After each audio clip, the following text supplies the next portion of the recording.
Okay, let's get started. We appreciate everybody for joining, coming in to talk about current state of the MSSP world, right, and what's going on in our space. So I'll do quick introductions. Myself, my name is Dean Papa. I'm the Vice President of the Global Service Provider Practice for Simplify. Been in the industry going on 22 years, so I've been doing this a long time and have a lot of focus on it. We'll go around and meet our panel. Shaheen with Data Endure. Hello, everyone. Glad to be here. Larry with CyberClan. Hi, everyone. Happy to be here. Adam Gray with NovaCoast. Hey, good afternoon. Excellent. And Brett Powers with CyberSheath. Hi, everybody. Nice to meet you. Excellent. So to get started, really want to get an understanding of what you guys see in the marketplace today, right? We've all been doing MSSPs for a long time, and the perception, I think, has really changed and evolved over time, right? Where, you know, back in 2000, we were really focusing on detections and snort and looking at signatures. And the evolution, as we've changed, we've continued to get better at providing more high fidelity functions and services as we grow the business in the space, right? So we'll start with that and we'll get some questions going. First question, I'll start with Shaheen. And the question is, how are you shifting your services to address the changing threat landscape and customer requirements? What's happening is, especially as a result of the pandemic, there's many things that led up to it, and what we traditionally looked at as defense in depth, being in this industry for 20 some odd years, was deteriorating over and over again, because we got to a point where we were, 25–30% of our people were remote, and the edge was starting to deteriorate. And then came March of 2020, and the edge just dropped off. It was, everybody's afraid of the quake in California, and half of California falling into the coast. It happened. We all went home, and we had to figure out how to support this completely distributed world. And fortunately for companies like us who have been in this managed space, are used to a distributed model and are used to supporting customers everywhere. Yeah. So for us, it was an easy adoption. But there are certainly customers who were impacted, and all of a sudden their VPN licenses weren't enough. They didn't know how to get access to their core. They went from a castle model where all of their jewels were protected to now all of their people are living in huts, and the fire arrows were coming at them like crazy, and they didn't know what to do. And and those fire arrows being in the form of ransomware that increased about 700%. So those were all things that came at us in this past year in the pandemic. And so it really evolved everyone's thinking into accelerating the digital revolution, if you will, and accelerating all their projects to get to a digital workplace. And because of that, security had to catch up. Excellent, excellent. Love that response. Larry, same question. Yeah, so for me, I call it the forced digital transformation, right? Where everybody maybe had some aspect of it that they were dipping their toe in the water to and trying to figure out where they were going to go. And then the pandemic hit and everybody was forced into this new model that they really weren't prepared for. And what I think it did to the industry is it forced them to look at a new security paradigm to say, well, where do we now put security? We had been, to his point, we had this moat and castle model where everything inside was this soft, gooey center, and you could sort of walk around and do whatever you wanted inside the castle. But then outside the castle, we had alligators in the moat, and we had a drawbridge, right, which is the firewalls that we only allowed certain things through. And well, now we've got to figure out what does that look like. And it changed the security paradigm to recognize that the weakest link is carbon-based life forms, right? And we've been saying that for years in the industry. But now this is confirmed because now we've got this work from anywhere model where people are now working in their summer homes and people are working, right, and wherever they're at, that they happen to go and hole up for the pandemic. And we've got to enable them to work there in a secure way. So it pushed the edge down to the endpoint. And as ransomware kicked up, right, the real sort of modem of this ransomware was email, right? Phishing went through the roof. The number of phishing attacks that we've seen go up. I don't even know what the percentage is, but I'm sure it's, a very large percentage of how that increase happened. And so we've had to start to think differently.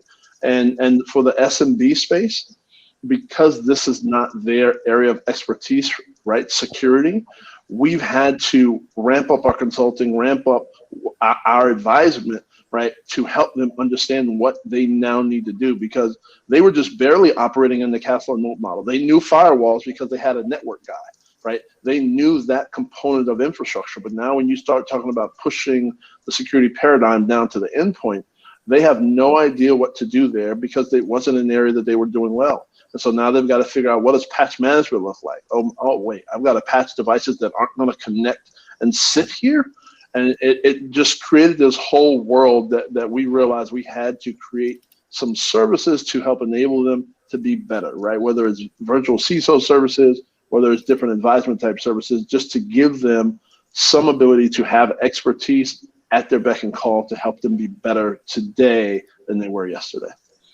Great answer. Yeah, bridging confidence, right, is I think the first stage of it. And then once you bridge that confidence, the ability to deliver that, in your scenario for SMB, a turnkey solution, or is it for a large organization where you're providing value as a gap, right? Either or, there's going to be value there. To both your points, we've seen this emergence of COVID creating decentralization. We knew this was going to happen for a long time. Now that it has, everyone's panicking. And I think the adversaries are just licking their chops, right? This is another easy flank move for them. Don't have to do a lot of work to get into the market. So appreciate that. Brett, I know you guys work as a maturity model, right, with Cybersheet. Yep. So same question to you, and then we'll pivot to the next one. Yeah, I mean, I think just to kind of make it a little different, the defense industrial base, which we kind of focused on, has really changed over the last year. There's been these laws that come into effect where essentially if our clients don't get certified, they're gonna lose their business. They're gonna have their contracts yanked from the Defense Department or the prime contractor that they're working with. So this has been a dramatic shift amongst a lot of companies, a lot of small. It can be consulting companies from small tool and die shops who are just like fabricating aircraft wings, and they know nothing about security and, haven't made the investment. So it's been a huge challenge, I think, for them. So we're not even starting from, I think, coming from my background, usually when you're engaged as a managed service provider, there's a SME, that you're talking to that kind of gets it, and you may have to do some education. But we're kind of starting from no security people, in some cases, no IT. And so this is education from the beginning all the way through to the maturity level, which we're kind of talking about here with a lot of our customers. So, and this is a, existential threat to some of these companies, because if they don't get certified, if they can't, kind of check I know we talk about compliance as check the boxes, but they've been kind of saying they've been checking the boxes and kind of haven't, doing the self-attestation thing. And now it's real. Now they have a security consultant coming in, doing a real assessment, and they haven't done anything, and they're losing business because of it. So that's been a huge shift, I think, for a lot of companies that focus on our segment of the market. And we're seeing a lot of companies turn to managed services because there's really nowhere for them to go. If you look at the defense industrial base, you're talking about 400,000 companies in that space. Man. So it's huge, and a huge impact. And then, just the news, right? A lot of those companies are being targeted. And so they're feeling it from that end too, right? Just the change that has happened during COVID, where there are these threat actors that are taking advantage of that, changing their tactics, they're piling on. So they're kind of feeling it from both ends, right? So hopefully, kind of coming out the other side of this, those companies will be more secure, and, from a U.S. defense standpoint, will be better protected. Great. Yeah, appreciate that answer. It's cybersecurity maturity model. If you guys don't know it, listening, please learn it. It's extremely important. MSSPs are here to help enable the enterprise mature, right? And building these relationships and trust over time will get us there faster. But there's so many people in need out there. Enterprises need to understand this is a friendly environment. Great answer. So Adam Gray, my old friend, what are some of the things end customers overlook when selecting an MSS partner? So I think there's probably a couple key areas. One is most end customers don't really have the visibility or the tooling to adequately judge an MSSP, right? They simply don't know the items that are critical or important for an MSSP to be effective. And so when you sit on the outside of that group and you get more facility-based questions and less process technology and what are you doing and how are you operating my data, it really shows through the lack of tooling or the lack of understanding. The second thing I see people doing in that space is when they come to us and they say, listen, we want to test your EDR tooling, or we want to test your SIM capabilities. And they show up with a copy of Atomic Red like it's something new that none of us have seen before. And we say, boy, great, we know what your test strategy looks like. Or, maybe they built some custom piece of malware and they're really proud of it. Great, good job. But what they're missing is not just detection, but what are you going to do about it and what's that process look like? And so often when I see groups coming to assess an MSP, they're so stuck on one side of it that they miss that greater picture. And today, most of the tooling that the organizations I see, the efficacy rates are low. I mean, very low. Your EDR, your MDR efficacy rates are somewhere 30% or below. We've been a data gatherer for years, picking up SIM data and DLP and EDR data and VM and risk and compliance. And I can tell you what's wrong with an environment, but if you can't fix it, it's all useless, right? Just telling you have a problem doesn't help. And so when you're evaluating your MSSP, you have to know what kind of data you're sending them, what they're going to do with that data, and then most importantly, what are you going to do when they tell you what's wrong, and what does your contract look like? Are you on the hook for resolution, or is the MSSP on the hook for resolution? Are you going to patch your systems when I tell you that you've got 45,000 vulnerabilities in your organization, and here's your priority list, or is it going to be some other group of let me push that down the road? And those are the questions I think you need to start looking at from an evaluation. Not can a group detect that you're running Atomic Red, that we've all seen for years. Yeah, great response. I think the intimacy of the relationship, but to your point, who's going to do this if it does happen? Those questions sometimes just don't get addressed in the bigger scheme. And it's really important to understand, right? Hey, I own remediation. I'm giving you an SLA for this. I'm here to mature you. I'm here to not just let these services work, but work on your behalf, right? So very important. Larry, same question. Yeah, so I'll echo some of that, right? It's those operational processes. Organizations just think about, well, you're going to see stuff and notify me, right? And okay, yes, and right, there are these other things where we've got to understand, and you've got to understand where the responsibility lies, because a lot of times customers go into this completely thinking, okay, I got a MSSP in place, and I'm out, and they think that they can now go do whatever. And no, you're like, no, wait, right? We're going to tell you about things. This is a relationship. There's certain things, yes, if you want to give us the ability, right, we can automate certain things. There's certain things that we can certainly do. But there's certain things that you're going to have to make a decision and you're going to have to execute on. So it's not washing your hands. It's not just turning and going away and hoping that everything is just going to be okay now because you've hired a managed service. And a lot of times they really don't get that. They don't really get that, hey, there are other pieces you need to, as things get identified, hey, maybe you need to build a risk register to identify, here are the risks that have been identified over the last 30 days that I need to start ticking down and doing something with. Because reporting on it month over month, you're not really adding any value, and the MSSP is just really spinning their wheels, doing the same thing over and over and over. So there's a lot of those types of things that just completely get missed. The other piece is also understanding and aligning your technology strategy to the MSSP's technology capability strategy, right? If the MSSP is going left as it relates to the services that they're going to deliver and where they're trying to go strategically, and you're going right, right? You're moving towards Azure, and they're only moving towards AWS capability. You sort of need to know that up front and early on prior to signing a 3-year contract, because then at some point you guys have moved down different paths and they don't have the capability to support you, and you're trying to figure out what to do as you're building this new technology system in this cloud that's not supported by that managed security service provider. So it's those types of things that organizations need to really think more broadly about, because a lot of times they're dealing with something in the moment, whether it's a regulator, right? So whether it's a regulation, right, like CMMC, whether it's an incident, whatever that pain thing that has driven them to the point of looking for an MSSP, that's great. But you need to think broadly about beyond just the pain that you're in right now, but what does this long-term thing look like when I'm getting into bed with this particular organization?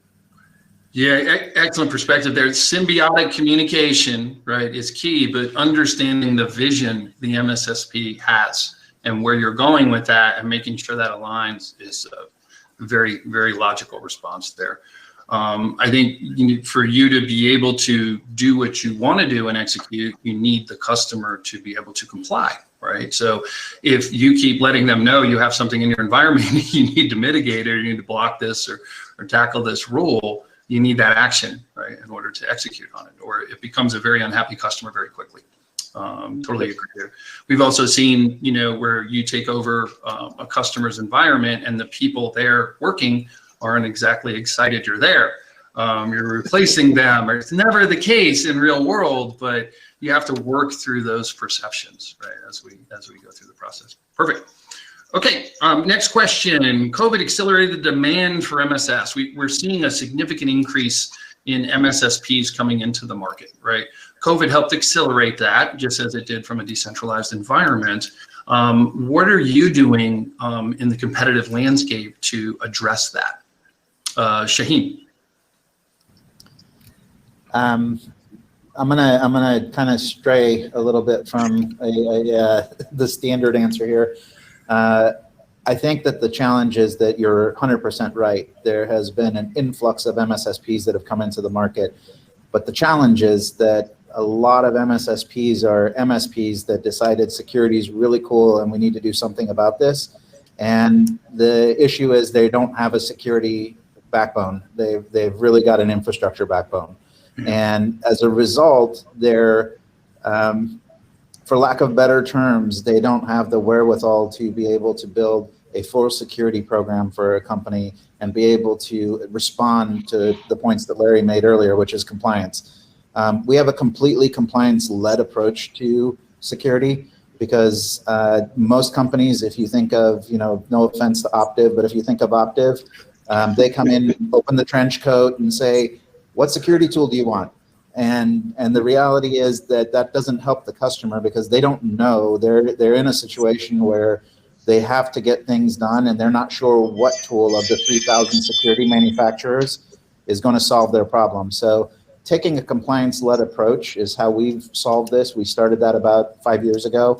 And we lead with, how are you regulated, whether it's by a government entity or a industry entity, and what are the gaps that you have against those regulations, and let's close those gaps, and then let's take a look at frameworks that help solidify and expand your capabilities. The other answer to the question is we have started going to channel with our managed security services to help those MSPs that don't have the skills to do what we've done. Perfect. Yeah, we see a lot of this, right? I love an influx of MSPs coming into the market. It means there's a need, right? But if you're just providing an MDR service, you're not really a security provider, right? How do we mature them to the point? So just as we mature the enterprise, how do we mature the MSP? And a lot of you guys have that expertise, right? The reason you're on this panel is you've been doing this a long time. You do it very well. I read an article on the plane over today, I think it was Forrester, and in it, it was saying, one of the trends they're seeing MSPs being targeted via SolarWinds, and the RMM tool said, yeah, but that's not MSSPs. It's a different world here. These are pure play security strategists that are building repeatable and measurable processes to be able to run security for multiple organizations. That's an extremely difficult task. It's a totally different animal, and there's a lot of respect for everyone on the panel for what you guys do with that in mind. Same question, Mr. Gray. Adam Gray. Sure, we've taken a fairly prescriptive approach to that world, right? So a lot changed over the past year, but about 2 years ago, call it what you want. I call it we got lucky and we had some planning and foresight for certain pieces of it. We had spun up a SOC as a service to support the MSP community a couple years ago. And that has grown, like 1,000% this year on us. And what it gave us was two key insights over the past couple of years was, and that linked and really changed our offering and our services, right? One was we saw a whole lot more data inbound than we had ever seen before on how bad the small end of the market and the middle market computers were, right? So 37% of the onboarded nodes that we see are fully compromised. 98% of them have critical vulnerabilities in their infrastructure. And that led us to really reevaluate what we were going to offer to middle market, middle enterprise, and enterprise customers. And so we started looking at specifically 4 areas that customers struggle with.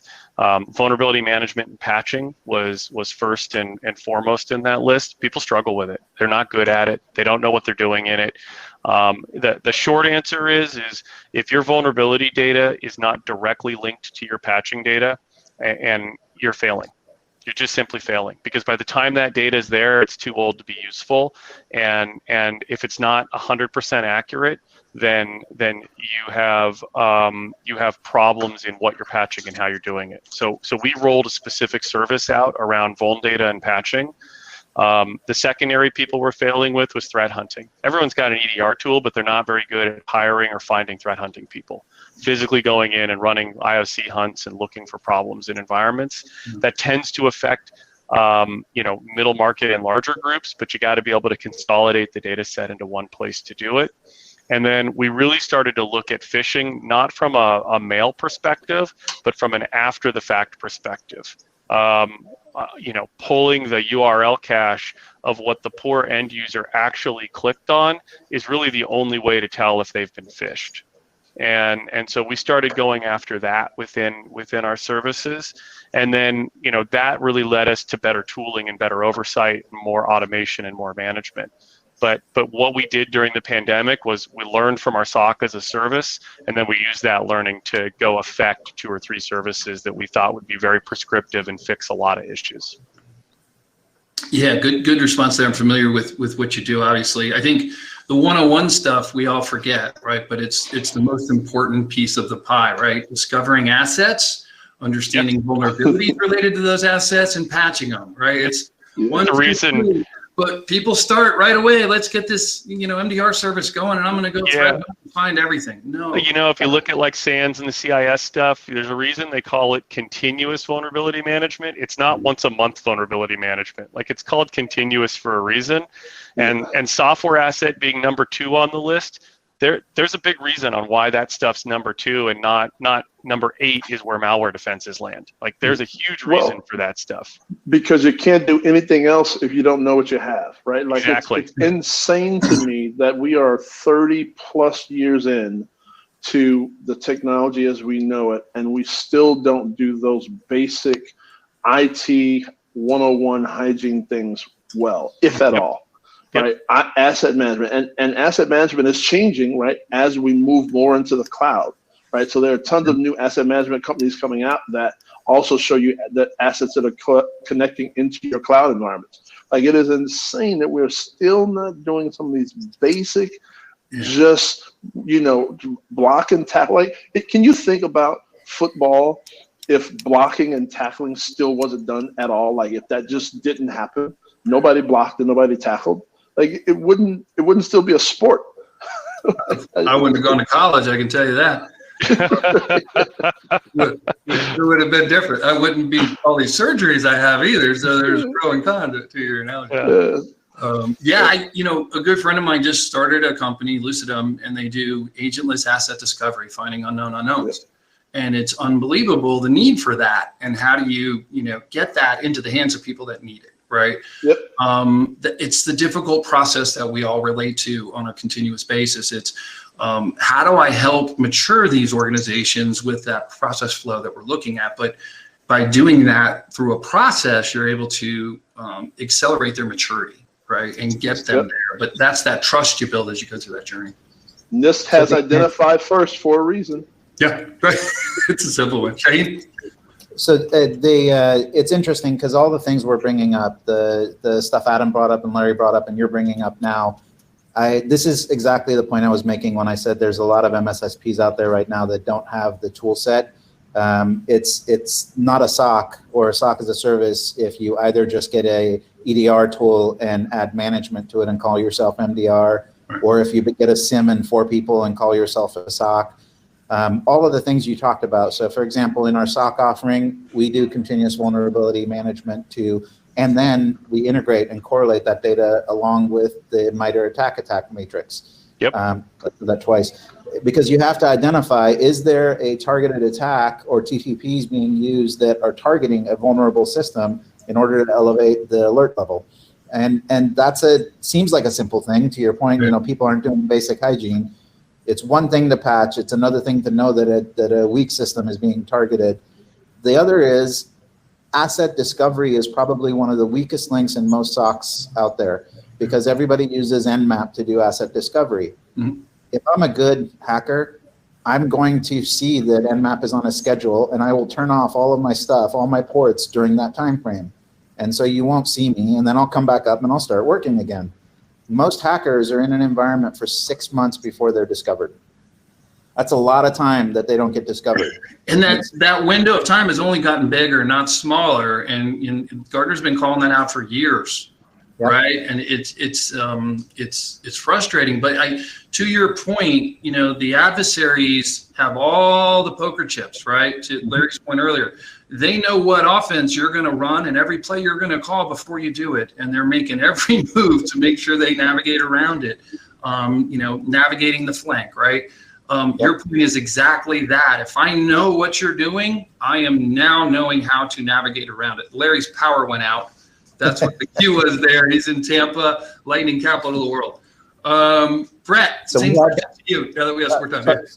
Sorry, before we move on, just one more piece I wanted to add in there. It's important to understand that it's not just easy to identify these things. It's not easy, it's difficult, but it's not important to identify these things, but it's important to be able to get the attack identification targeted to vulnerabilities, which is what Adam was saying earlier.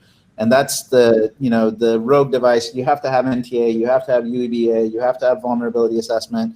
All of those features have to come together to get you the proper telemetry. Yeah. Sorry, Brad. Go ahead. Great response. Brett, same question. So I'll take, I think everyone's responses were great. I'm going to take the question in a little different area too and kind of add on to what everyone's been saying is that, COVID has kind of created this, my previous employer, which may have been mentioned here, they have that 40-foot screen and you go for the SOC visit and there's they do the big reveal and, this used to be like the typical, talk about SOC evaluation, that SOC evaluation junket. You fly in, you see the big SOC, and then you go home. Well, all that's gone, right? Like now, the environment now is people are more accepting of people working remote, no matter where you are. No one's going for any, SOC visits. It's about capabilities, and now it's about, hey, the discussion's changed, and this is where Samplify comes in. Like, why are we here, right? Because why are we using Samplify? Well, there's capabilities that exist. There's smart people that exist, security people that are in these client environments. Let's invite them into our SOC, right? Now we all have a virtual SOC. We have a SOAR tool, which gives the ability to put their analyst alongside our analyst. So it may be a mid-level analyst, but I may have, a analyst that worked at the NSA, senior analyst. Now we're training up kind of their resources in our environment. And, I think we've all talked about, we're an extension of your team, right? Like we all say that, right? But having the ability to have a SOAR tool that is multi-tenant, that allows us to bring the capability of working on playbooks together, or, again, having the analyst, maybe their first level or maybe their second level, like however we want to kind of, roll out that service, right? Now we kind of have the promise and the capability where we're not just this walled off SOC in some exotic location far away with these 50-foot screens. Now we're working on this, I hate to say pane of glass, but now we have that same visibility into the network. Now we're automating together. Now we're, leveraging the same tools. Again, we get into we talk about technology, right? And we all have the discussion where everyone has their favorite tools, right? And I think all of us here, we like to be vendor agnostic, but we have our opinion, right? So, so we can hook into using a SOAR tool, we can hook into different environments, but it may not be the right, it may not be giving us the right data, right? And so, but now we have the ability together to see that and kind of turn, the analysts, from a detractor, like, oh, hey, you're security, they're going to outsource me, we don't need an MSSP, to like, no, we're all part of the same team. You're the SME in your environment. Yeah. But let us train you up. Let us show you stuff. It has the potential to be this, this perfect, collaboration model, right? And I think that's what Simplify kind of brings to the table. And I think that, COVID has kind of opened the door to that by allowing people to kind of accept that we don't need to all live in like a wall together to have a SOC is not like, 40-foot screens and 30 people huddle together, right? Yeah, no, spot on, Brett. And thank you for the kind words there. When it comes related to what we're doing, I see it every day. It's when I was with Symantec, MSS, now Accenture, the minute we would turn a customer on, they would try to learn what we knew so they can do what we're doing. And I don't want that. We want to bridge the transparency gap and be fully transparent with the services you're providing, because it's complementary in most cases. I think one statistic we were reading before 2014 and Stuxnet hit, Gartner said roughly 30% of the Fortune 1000 would work with an MSSP, and those were generally outsourced models, right? They just you do everything. And if you run that same analysis today, I can promise you 75% or more of the enterprise are now looking to work with MSSPs like yourself, right? Strength in function and capability, but you're just being fully transparent with what you're trying to do. And as remediation and containment is no longer taboo, we're able to create actions off this and speed up that risk window, right? At the end of the day, that's the goal. Thank you for that, Brett. Okay, last question, Mr. Adam Gray. What are some of the gaps you think MSSPs have today, and what are you doing to address them? I think the biggest things we've been working on from a gap perspective is really largely hidden from the customer view, right? The two big things that I've spent the last 2 years on is one is automating repeatable processes, right? Essentially, some portion of that is SOAR, some portion of that is case management, some portion of that is knowledgeable learning, learning from past mistakes. But that's sort of step one for us is continuing to automate. If I can reduce the time it takes me to investigate an incident, and I can reduce the time it takes me to respond and close an incident, I can focus on the things that truly require investigation and truly require the time, and I can put a better quality of service forward, right? So that's probably that's been a huge focus with us over the past year, and that's a focus specifically geared towards MSPs, right? Or organizations that are large enough to have a co-managed offering where there's multiple SOCs involved, a customer-related SOC and an MSSP-related SOC, and they're bridging the gap together. They need to share that tooling responsibility. The second key thing that we've learned as a deficiency was how to measure the data to get to the point where we knew what was costing us money.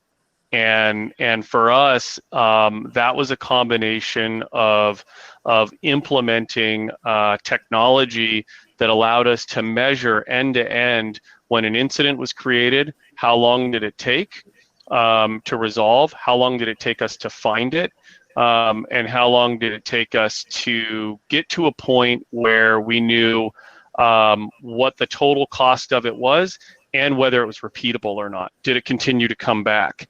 And measuring that data and having access to that data is ultimately what gave us the specific knowledge on what to go automate. And that's a really complex, ugly problem because it's not easy to get at that data because you've got case management systems, you've got SIM systems involved, you've got learning management systems involved, you've got metrics on individual incidents involved. There's all of these data sources that have to be combined to get good at what's costing you the most money in running a SOC, and then how do you learn from that and provide a better service. Yeah, the dog loved that answer. You got it. He did. That's Captain Porkchop. He's my dog, and he's always within about 3 feet of me. If I locked him outside, he would just bark at me. You gotta love it.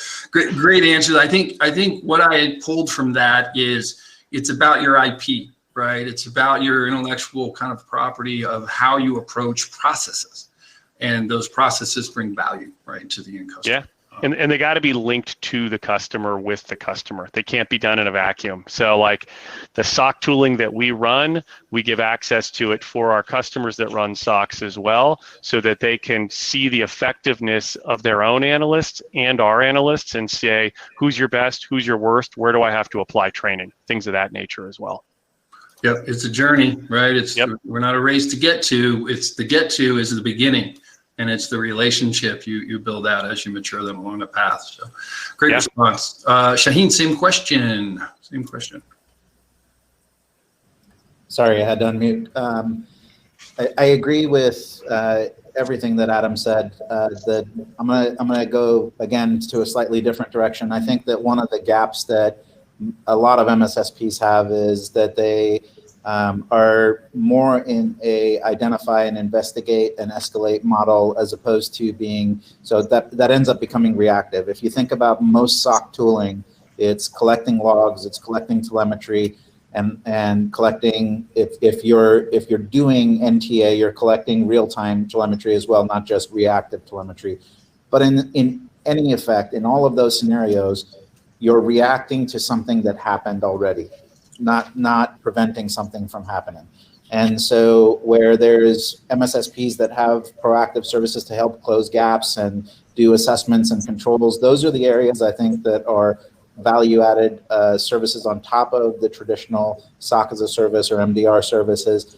But where I think the biggest gap is, which we've attempted to close, is regular security controls validation. So in internal pen testing, while continuous vulnerability assessment is important, it's also important to continuously do attacks and purple team activity within the environment. And that's something we do for our customers on a monthly basis, where we're basically running different TTPs from the MITRE ATT&CK matrix in a scripted, toothless, or defanged methodology, and looking to see what controls are working and which ones are not, and then giving them remediation actions to close those gaps. Excellent. I like it. It's definitely an art, right? I think that's what we're getting from this is, when we ask these questions to you, the response back is 20 years of knowledge, right? Tied into a 2-minute, comment back. I think expanding on that to the enterprise and really showing that expertise is really going to help us get there. I'm a big believer in what the original Cyber Threat Alliance was set up for. And real simple, it's the vendors work together to share information to protect our customers from the adversaries. And I think as we continue to compete in the cybersecurity space, we lose focus there, right? I think you guys as practitioners have really brought that out as to show the passion behind what we do and why it really matters. So that's what we do every day, right? That's why we get up, and we're good at this, at what we do, but how can we help these guys get there faster, right? It's a constant journey. Good stuff. Okay, we've got about 5 minutes, so let's leave them up for some questions.